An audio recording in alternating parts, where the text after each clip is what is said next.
Serafina begins with one terrifying realization. She is probably inside an Otome game world. In her previous life, she was not even a romance game fan. She only knew this story from a manga adaptation a friend pushed on her. So her knowledge is fragmented, biased, and mostly full of complaints about the prince route. That should have been fine. She thinks she is only a background noble girl, 7 years younger than the main cast and nowhere near the plot. In other words, the safest possible position for someone who wants absolutely nothing to do with romance flags. Then her father announces her engagement, not to some safe background noble, to Crown Prince Christopher Allen Fairfax, the central prince from the story. Serafina is 6. Christopher is 13. The age gap is so alarming that even her father starts making dark jokes while trying not to panic politically. Refusing the royal family is impossible, but accepting calmly is also impossible when the main route has suddenly reached into her house. Serafina's first thought is not romance, it is survival. Before meeting him, Serafina prepares her finest survival strategy. Act like an adorable noble kitten and keep her mouth under control. Her family is not convinced. Her father worries she will say something dangerous. Her brother is probably waiting somewhere just to watch the disaster, but Serafina believes she can perform elegance. At least, she believes it until the royal carriage arrives. Christopher appears like a shoujo illustration given royal authority.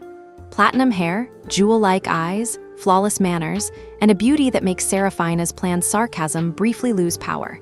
Even stranger, he is humble. The manga prince she remembers was arrogant and flower-brained. This Christopher is polite, serious, and careful with everyone around him. Serafina expected a walking red flag.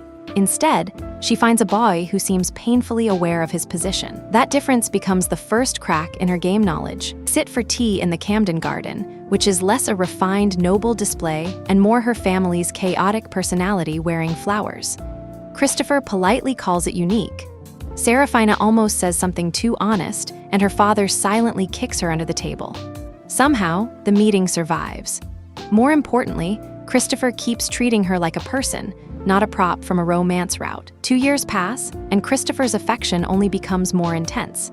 He sends a dahlia hair ornament made to match Serafina's hair and eyes. He holds her hand through an entire engagement reveal party. Then he gives her a jewelry set so valuable her family nearly loses their souls. It is not just expensive. One piece seems close to a national treasure.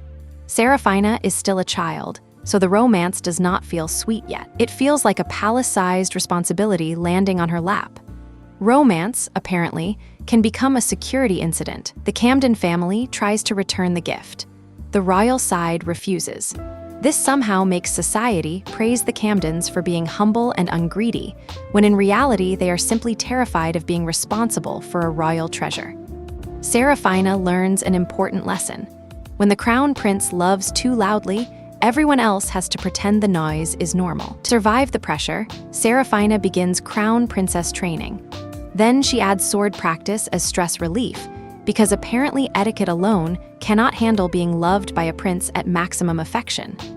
Training also gives her something useful, real knowledge of how this kingdom works.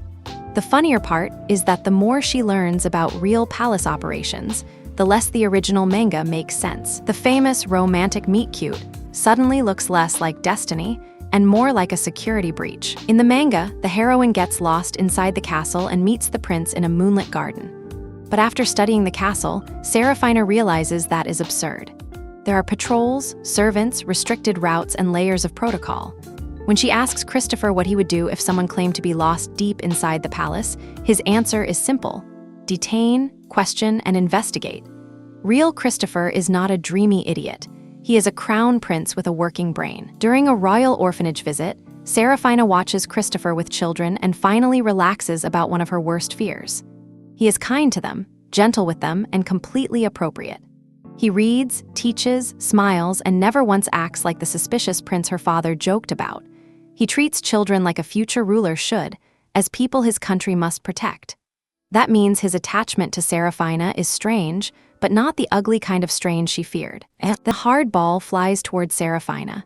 Christopher pulls her into his arms to shield her before she understands what happened.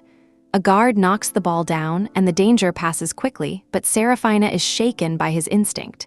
She thanks him, then tells him something uncute but necessary. As crown prince, he should value his own safety first. Christopher laughs softly. To him, her worry is not cold politics.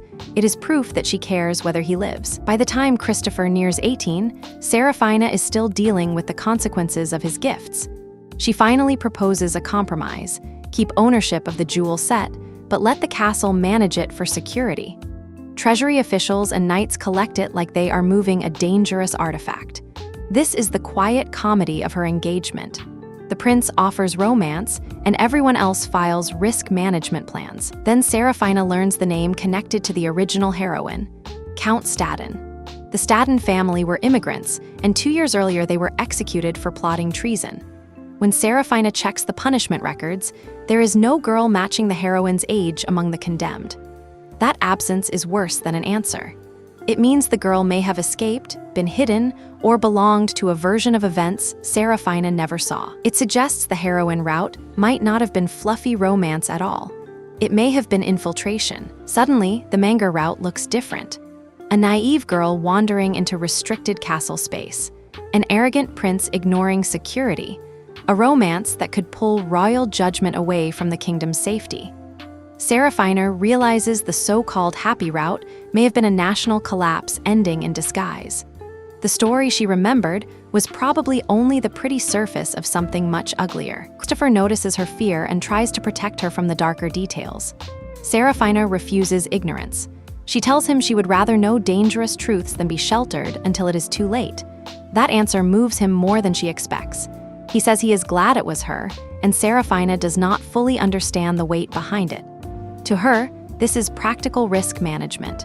To Christopher, it is proof that she can stand beside him in the cruel parts of royalty. She still thinks like an outsider. Christopher is already thinking like a partner. For Christopher's birthday, Serafina makes him a handkerchief embroidered with white roses, butterflies, and a wish for his happiness. The butterflies are secretly damage control, covering the bloodstains from all the times she pricked her fingers. Christopher does not know that part. He only sees the blessing. For a prince who is always treated as a role before a person, being wished personal happiness nearly breaks his composure. Then Christopher kisses the handkerchief, and Serafina's brain short-circuits. The gesture is too beautiful, too sincere, and far too romantic for someone who keeps insisting she is only managing flags. Time passes, and the original Game Start year ends without the heroine appearing. No dramatic castle encounter, no stolen route, no prince losing his sense. Just Christopher, still devoted, and Serafina, still pretending she is not moved. By the time Serafina turns 13 and Christopher is 20, noblewomen are no longer aiming for him. Serafina asks why, and her brother Roland gives the simple answer. Christopher is extremely popular, but everyone can see he is already taken. He rejects false hope cleanly, brightens only when Serafina is present, and grows bored once she leaves early from sleepiness. Part 1 ends with Serafina finally facing the truth. The prince's affection is not a game bug. It is real, obvious, and aimed entirely at her.